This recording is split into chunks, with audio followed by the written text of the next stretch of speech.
Let's get started. It's my pleasure to welcome you back to the Donation Physician Network webinars. I think it's been a couple of months, but we're very excited to have Samara Savalkoff from Montreal join us today. She's a pediatric intensivist, one of Dr. Shemi's recruits into the organ donation field, as I was. Works at the Montreal Children's as an assistant professor at McGill as well. And she has developed expertise in quality improvement and patient safety, and was part of this process looking at optimizing donation in 2016, what we call the PODISA conference. The acronym is long, but really relates to donor identification or referral. A very nice national collaboration with Canadian Blood Services, Canadian National Transplant Research Program, and the ODOs to come together in Ottawa and try to look at some of the disparity across the country and figure out what works and what doesn't. And so we're very pleased to have her present today. I've mentioned her article that's in the Canadian Journal of Anesthesia as a reference, and you can download it, or we've already sent it to you. I'd also like to welcome the working group, one of the many working groups, but the working group that's going to look at donor identification with Health Canada and their meetings that are going to happen next week. And so we think some of the conversation here will help inform that process over the next couple of months. So, I'd encourage people on the line to participate in the discussion as an opportunity to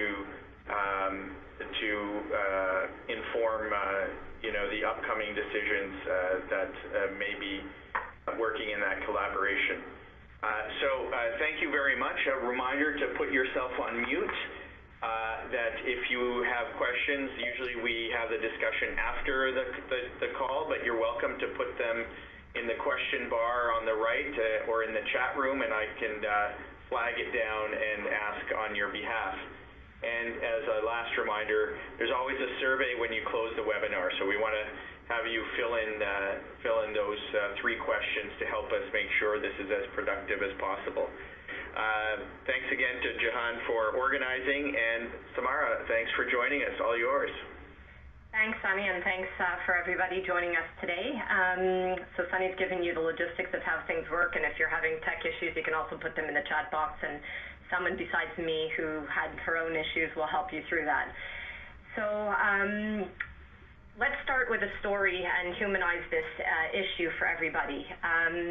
This is a real story. We've de-identified things for confidentiality, but the photos have been used with the family's permission. I'm just going to mention, I'm going to mute everyone's line, so if you forget, then I've taken care of it for you. The conference has been muted. So this is the story of a young boy, 7-year-old boy named Brian, who was well until he presented in end-stage heart failure because of dilated cardiomyopathy. And he was ill enough that he required the support of a ventricular assist device called the Berlin Heart in kids, and he remained on this device that you can see in the images externally for a year, and spent over a year in the pediatric ICU with us. What you can see in this picture is how big this device is, and imagine the psychological consequence for a young boy to be connected this way and to spend a year of his childhood locked up in the hospital with minimal opportunity to play and no opportunity to go outside. Sorry. So while we're lucky to have the Berlin Heart and the opportunity to support a child like this until the opportunity hopefully comes for transplant, this treatment doesn't come without cost. And what we know from Berlin Heart outcomes is that survival to transplant is 60 to 70%, and a quarter of children will die on the device. Beyond the medical costs, there are financial costs. And in Brian's case, doing the math based on the article that you see on the right of your screen, this treatment costs the hospital about $1.6 million, and that's excluding the fees of physicians and surgeons. So essentially, we could take care of 30 other children admitted in the ICU in the time that we looked after, well, this child was looked after. And then there are additional complications that compound the risks of being on the Berlin Heart, and these are the risks of being on the wait list. And you have the data here from CIHI, that 30 to 50% of children, looking at the data from 2013 to 2017, either are withdrawn from the wait list because they become too ill to be maintained on the list, or they die while waiting. So this is truly a high-risk situation for a person to be in. Fortunately for Brian, the story ended well, and he was lucky. He got his transplant after so many months of care, and he actually did very well, and he was able to go home 2 weeks after. But this doesn't just happen, and like you just saw, for many children and many adults, it never happens. And so we have to look in the background and say, how did Brian get lucky as he did?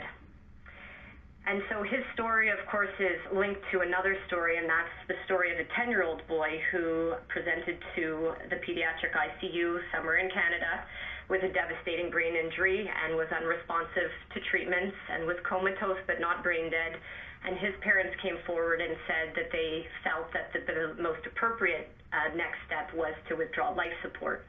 And this was planned for the next day. And as things would be, normally that same physician would carry on the next day of service, but there was a schedule change, and a different physician took over the care of this neurologically devastated child and identified, because of their involvement in organ donation, an opportunity, and that is the opportunity for donation. And recognizing this as a potential DCD case, meeting clinical triggers that we'll discuss a little later on, flagged the case to the organ donation organization. An approach was made to the family, and this family was highly motivated, agreed to DCD. As things would be, and how sometimes things go with DCD, the logistics that are required, the patient actually evolved to brain death, and thus was able to, in fact, be Brian's cardiac donor, as he was a size and blood group match. So it's a bit of a paradigm shift, because when we're at the bedside of a patient, our duty of care is to that patient first and foremost. And we, in many regards, put aside other considerations, whether they be of cost or downstream impact on other patients, although it's not entirely true. When we play the bed management game every day, we are considering these factors, but professionally, our obligation is to that patient. The problem is that when we don't consider what happens downstream, we are potentially doing harm to another patient. And in this case, the failure to identify and refer a patient like the neurologically devastated child in the case that we looked at would be, in fact, doing harm to our other patient that we mentioned, Brian, who was there waiting for his heart. And this is the disconnect that we don't really see in our everyday practice, and the paradigm shift that we want you to think about today. So to put it in a similar but different way, it's really a juxtaposition. We have this child or adult, whatever the case may be, who is in the position of inevitable death and is a potential deceased donor. And on the other hand side, we have the preventable death or disability of a potential transplant recipient. And so I would propose to you and urge you to consider that we do have an accountability to transplant waitlist patients, because they are patients, although their names and faces are not always known to us. Sometimes they are, because they're patients in our own ICUs. But regardless whether we know them or not, they are patients, and we have to recognize the harm or the benefit that we may cause depending on how we manage their care. If we step back now from the individual to the more system perspective, some of this data will be familiar to you, but it's important to review and put into context. So these are the deceased donor rates in Canada over time, and we're all very pleased to see an improvement since 2008 in these numbers. And they are mostly because of the introduction of DCD donation, but certainly they're the results of the collective efforts of all the provinces' ODOs, the ICUs, the practitioners that work in them, the transplant programs, the HLA labs, researchers, donation specialists, all of you, all of the complex system that is the organ donation system and transplant system in Canada. That's the good news of the story. The less good news is that we still have improvements to make.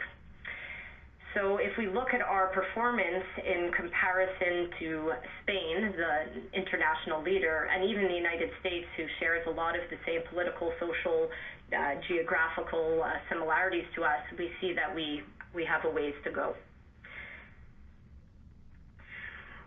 And I think this slide really speaks to the problem that we are all trying to address on a daily basis, and it's that gap between the red line and the green line. The red line, those over 4,000 patients as of 2017 that are patiently waiting on the wait list, and the almost 3,000 transplants that are being done, and the gap between them, and that's the gap that we're always trying to close. Another important number to take note of is those 242 patients that die while waiting, and we don't always have the detailed data on the number of patients that are withdrawn because they're too ill. So kidney transplant is a little bit unique and worth pausing to mention in that it is the most common transplant done from deceased donors. And I think many of us, and certainly I in the past, thought kidney transplant was really about quality of life. And what I learned being involved in this work is that there is a real morbidity in being a dialysis patient. In fact, a 45% survival in 5 years. And then when you contrast that with the survival after getting a kidney transplant, you see that it's over double.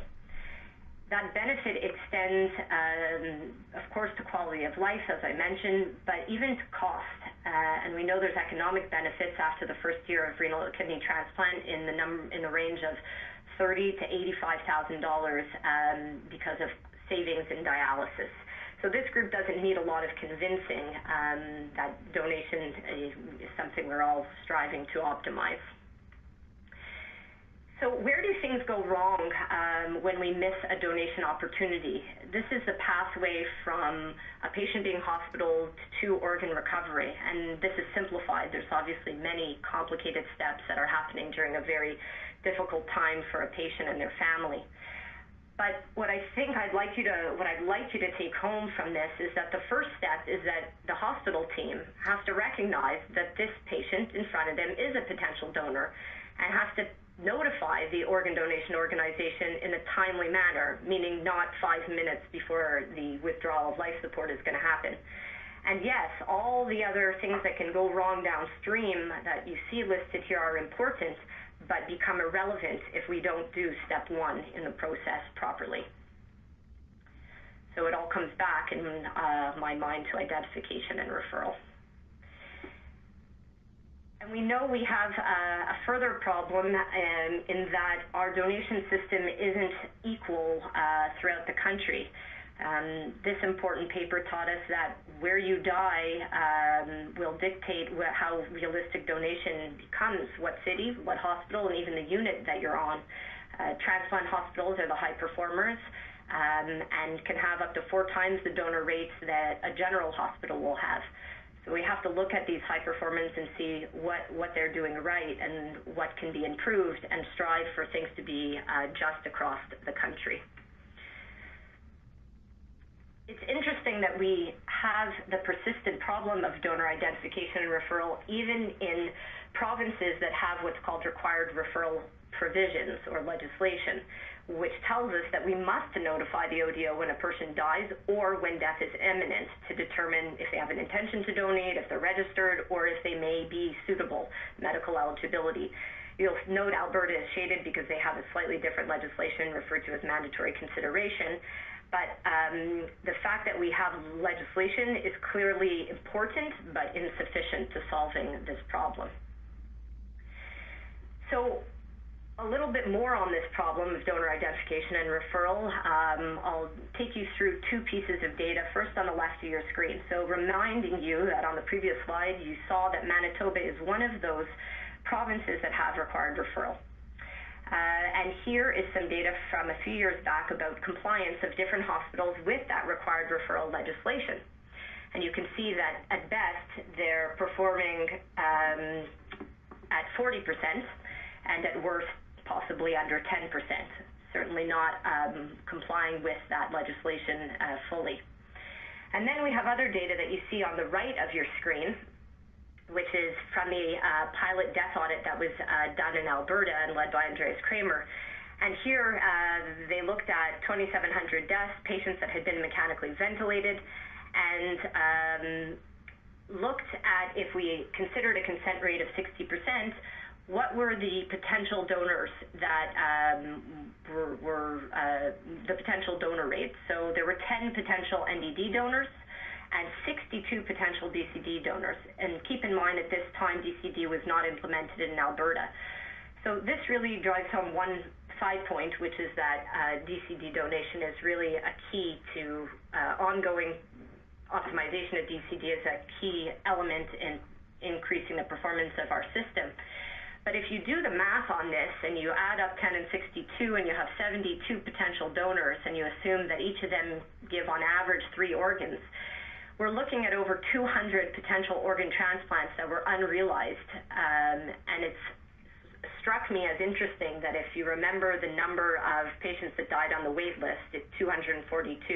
It's quite a similar number. And this, for me, is one of those scenarios where one is really too many. So this is the background that we came together with that led to that consensus conference that Sunny mentioned at the beginning, that PODISA conference, and you have the full title here. So this is our steering committee, a group of very hardworking individuals that uniquely came from two groups for the first collaboration between Canadian Blood Services and the Canadian Donation and Transplant Research Program. And what we did is we brought together in September of 2016 stakeholders for this national consensus conference that came from all the relevant backgrounds: critical care, emergency medicine, neuro-ICU, donation, transplant, research, ethics, law, and what for me was very important, patient safety and quality organizations, and of course the very important voices of the family partners.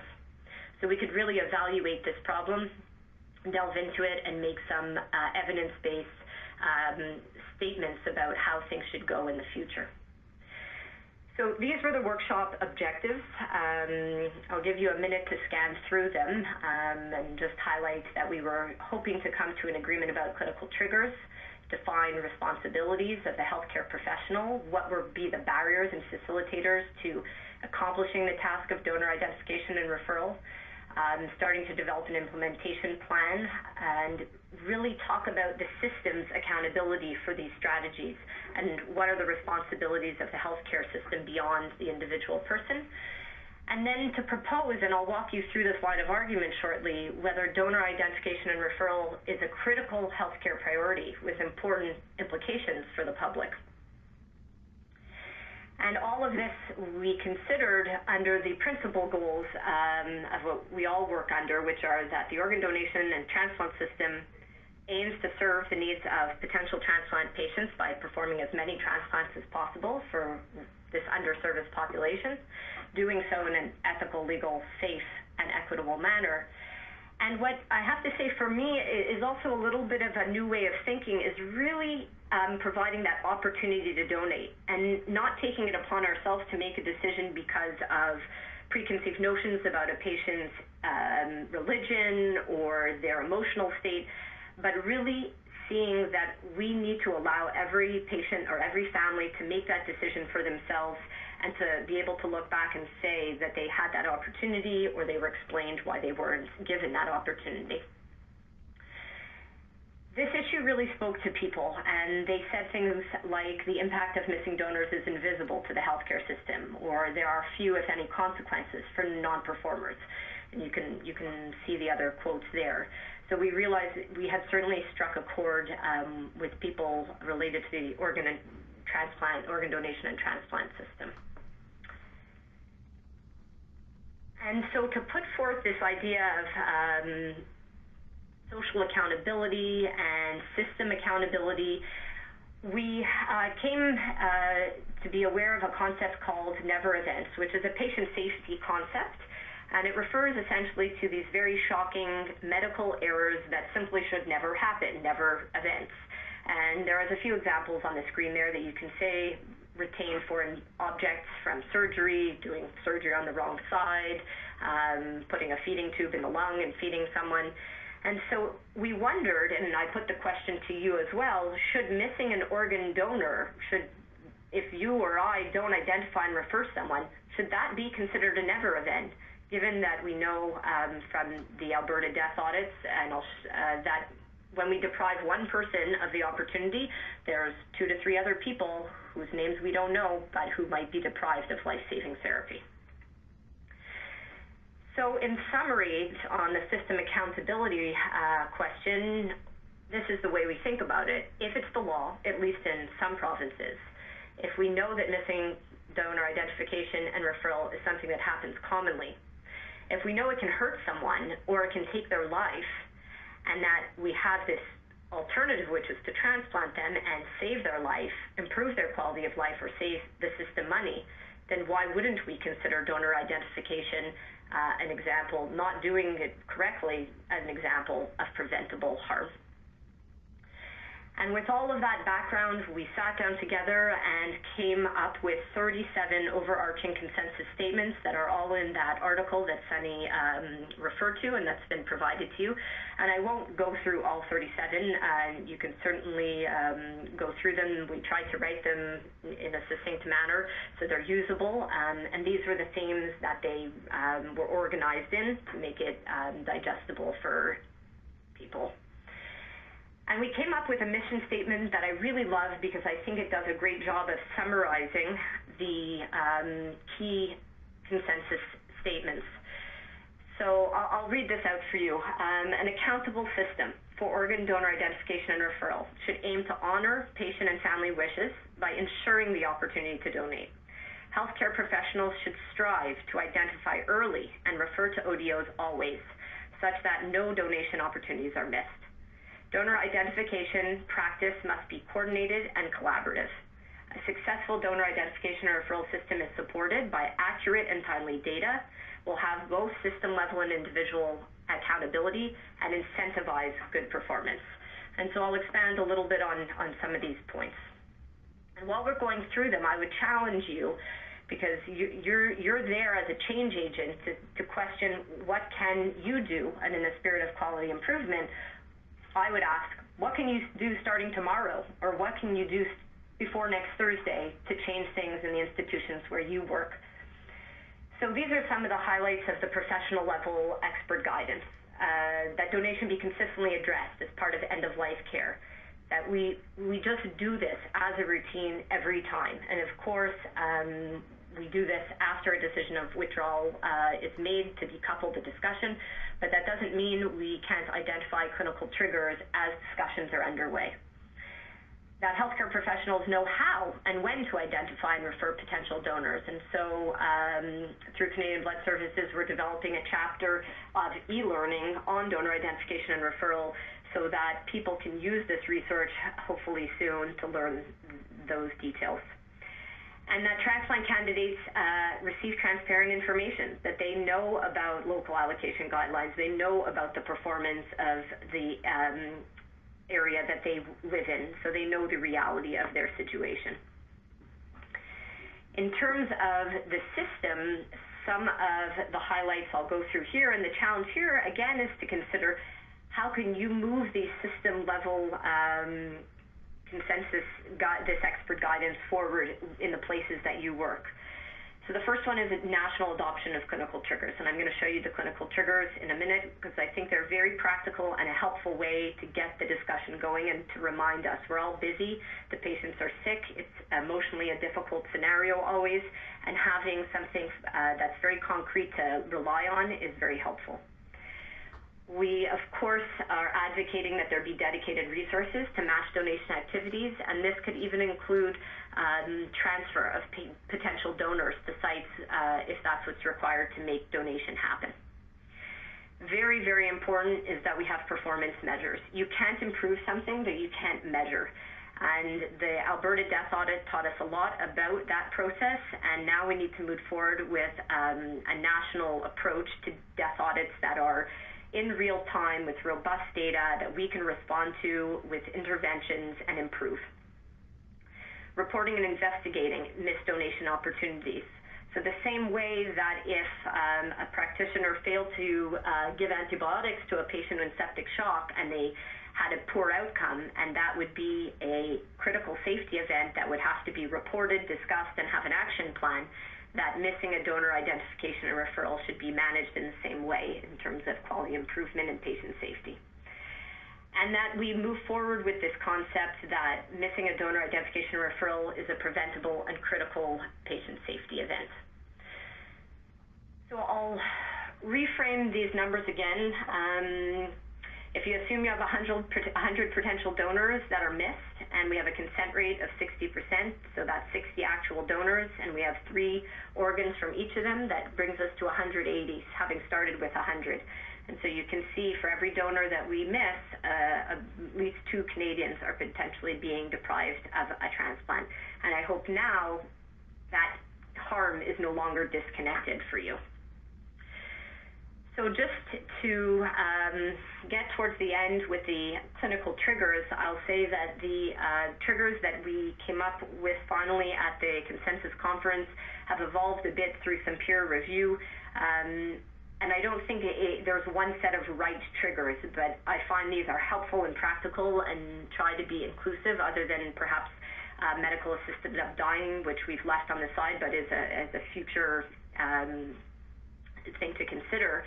And essentially, what we're looking to recognize are patients that are on life-sustaining therapy, whether that be mechanical ventilation, invasive or non-invasive, or a form of circulatory support, and they have a grave prognosis. Either it's clear that their death is imminent, or there's discussions underway, or a decision to withdraw life-sustaining measures. And what's key here is this section here, and we put this forth in our publication, the concept of notifying or consulting with the ODO, in contrast to referral.